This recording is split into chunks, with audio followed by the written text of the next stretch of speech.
Hi! In front of me is Motorola Moto G52 and today I would like to show you how you can use one-handed mode on this device.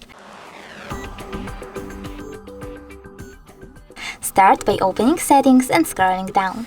Now select system, click on gestures over here and tap on one-handed mode. Now if you have trick navigation, you need to scroll all the way down and tap on this switcher next to one-handed mode shortcut. Then click on OK in the pop-up and go back. To use one-handed mode, click on the shortcut. If you were to go back, swipe up.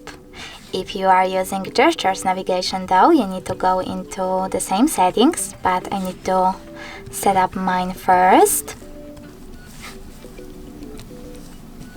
Then click on one-handed mode and click on this switcher over here. After that, follow those instructions. To use one-handed mode, swipe down from the bottom edge of the screen. When I do that, as you can see, one-handed mode is on. To exit it, just swipe up. To disable it, click on the same switcher.